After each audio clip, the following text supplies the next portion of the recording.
MagicBrad, SynergyCafe Thinking Collaborative, and we've got a little discussion here on the ad agencies, I'll say of yesteryear, because things have changed so much. Ad agencies are having to retool and rethink how they're going about things, and we're just going to have a little discussion about that. And I've got a new friend that reminds me of a Dan in Minneapolis, but this guy's name is Dan Goodman, also from the Midwest. You there? It is Goodman, right? It's Goodwin. Goodwin. As in good win, great win. Woohoo! I can't see it. Get your glasses on, Brad. You got them on your head. I do, but I don't like wearing them. And then Preston, my friend from Honduras. Yes. Well, welcome, guys. Appreciate you taking time to be here. I just wanted to have a little conversation about the ad agencies, because I think, the way that they used to do ad agencies is you get all these preppy type people that are very artistic, and they drink lattes, and they got a nice, really, really cool office, and the client comes in and they're very impressed, and then they put things together for them and they get some impressions, and there's metrics that they read and all that. But what's happened, and this is an article I read, I saw a video about Facebook, how a person had purchased advertising from Facebook for the United States and Canada, yet when he looked at it, he got traffic from India and China. And that was an issue for him, and I don't blame him. And then spend money and not get results, and different results, but you didn't get what you paid for. Exactly. And then I also saw another article that was talking about how a lot of big ad agencies, they know that they're outsourcing to third-party people that are probably providing robotic clicks, but it's not that big a deal because the client's still happy and they're still getting the impressions, so it's okay. And that kind of pisses me off. Mm-hmm. Well, I even heard of an app company that basically, and they got found out where they were indicating to the advertisers that they would have their ads scroll on the free app. And that's fine. The problem was it never scrolled, but they still got charged. Well, there's a lot of that stuff. I mean, if you want to increase the likes on your Facebook page, you pay $5 and some guy comes in and does it somehow and you got a zillion likes. Or if you want some supposedly real hits on or followers on Twitter, you pay $5 and you got a bunch of. Now, those are not real. And what I'm really liking about the Blab platform is I know who you guys are. I talked with you. It sounded like you said you're from Kansas City, and I believe you.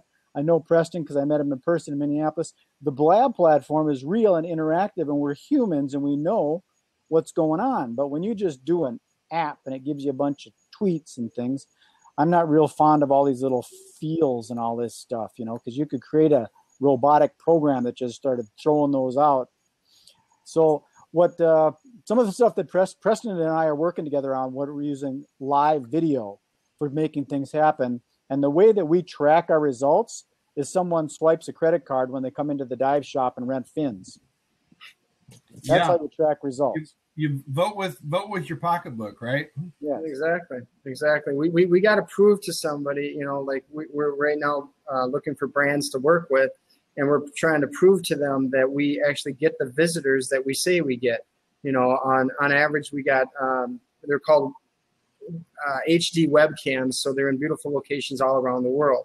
So I got about 7 here in Roatan, and I got one at a dive shop. I got one at a couple of resorts and another couple of excursion places. Well, what's happening is people are finding these cameras online because there is some good SEO with it. But then we also have a lot of people from Europe looking at it because our company, who actually manufactures the cameras, is from Italy, right? So you get a lot of traffic that's coming in from Italy that wants to do vacations here in Roatan, and most of them had no idea Roatan even existed. Wow. And then Preston, Roatan, I was there recently on a business cruise, and we stopped there for the day. And of course, in the middle of January, anything is nicer than Kansas City or Minneapolis, probably too, right, Brad? Yeah. But we stopped at Roatan, and I just fell in love with the blue water, and we just chilled out that day. It was beautiful. I hadn't seen any HD webcams, but I'll go look for them now.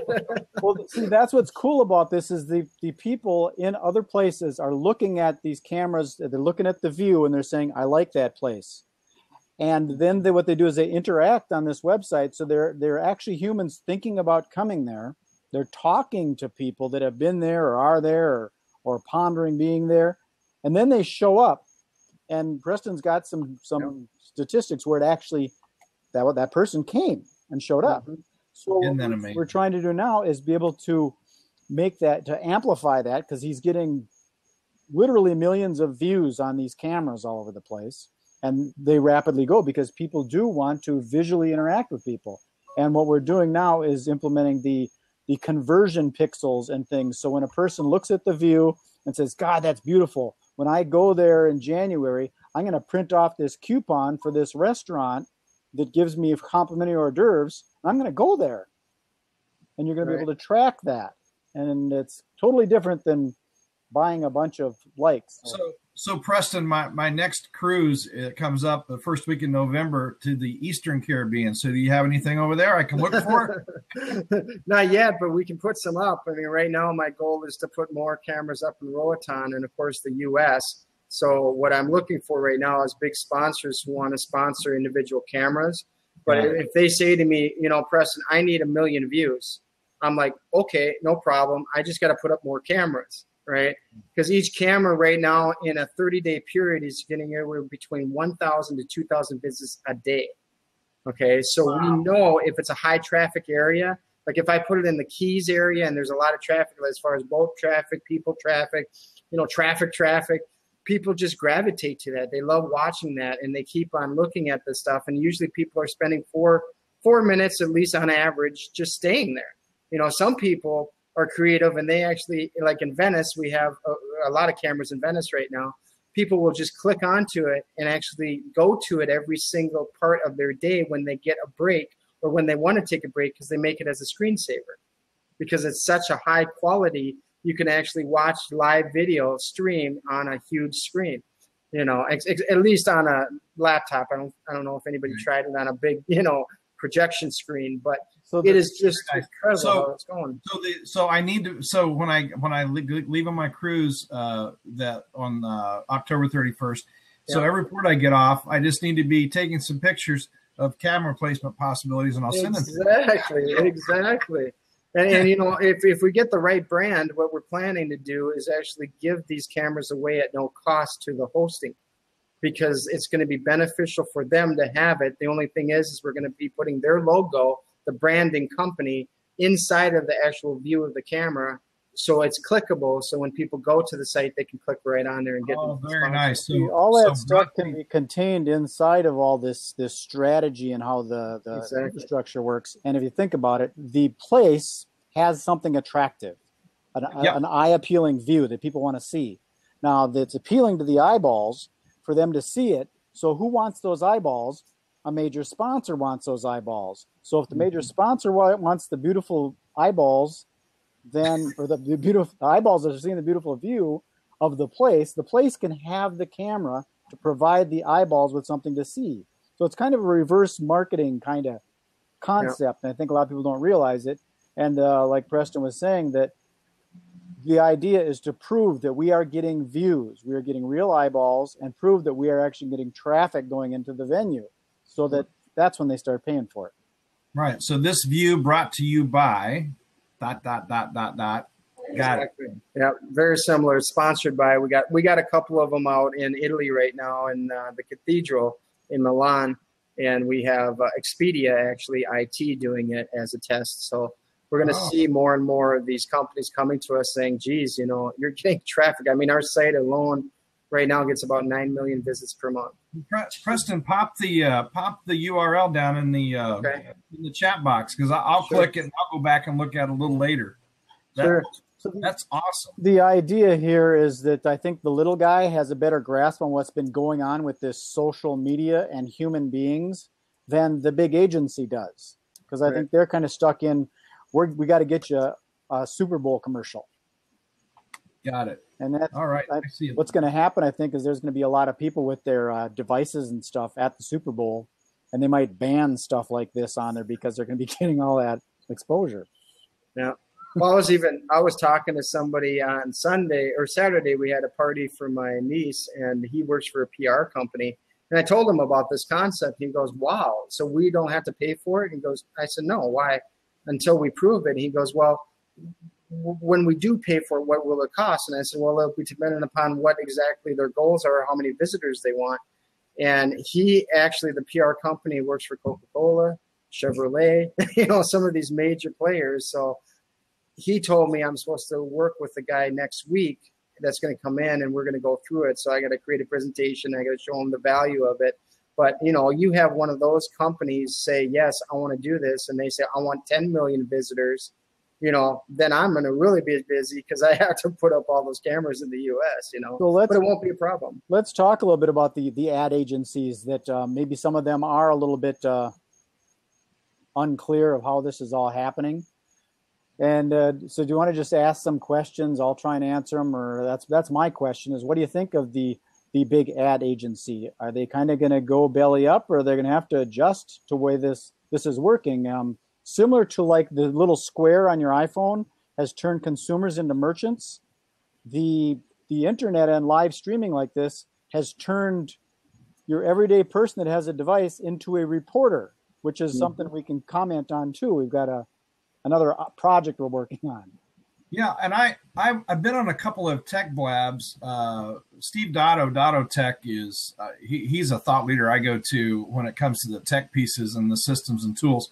And somebody else mentioned this whole ability to take what we're talking about right now and MP3 it to a podcast or video it over to embed it in your website or your YouTube channel or whatever.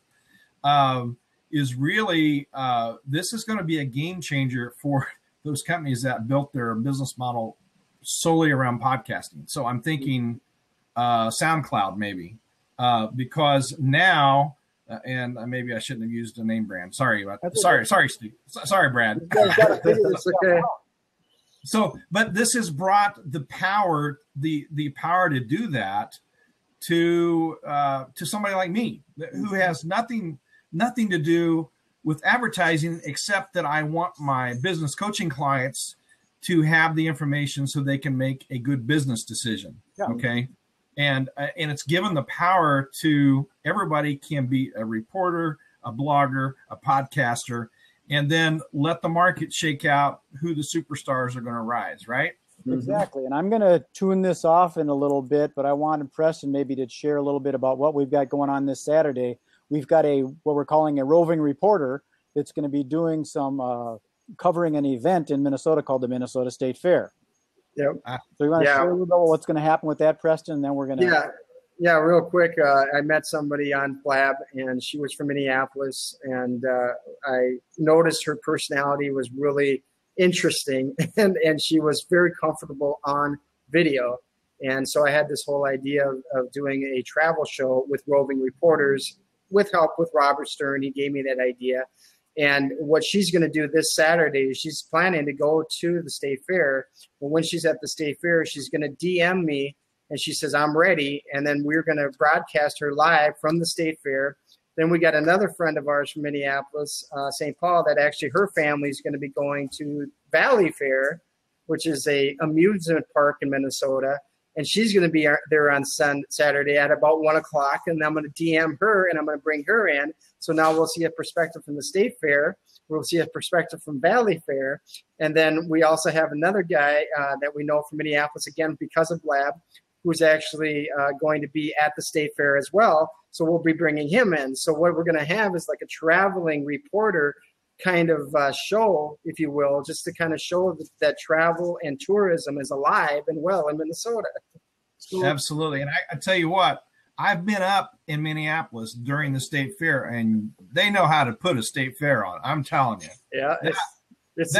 That's a huge undertaking. Yeah, it's the second largest next to Texas.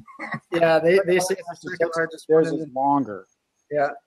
And then they also said there's the numbers are going up every year, but 10 million during that 2-week period of people are coming through those gates. I believe it. And it's funny you say the rover and reporter one, Preston, because I have a business partner. We're going to be at a co-work space on Thursday afternoon, and I've got someone that I'm teaming up with on Blab that we're going to talk about entrepreneurship and making sure your business systems are in place.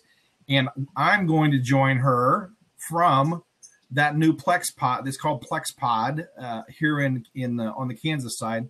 And I'm going to actually join her from Plex Pod and basically give them a roving tour of the new conference room and the new co-work offices and the cubes and the coffee bar and everything else that they've set up at this co-work space. And I'm so excited. So I like that somebody's validating my roving reporter idea.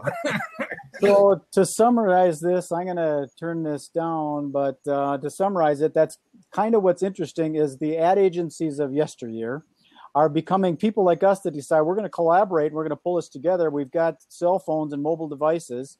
I've got the ability to do retargeting and real-time bidding and run of network ads and 73 different ad networks out to thousands and thousands of websites.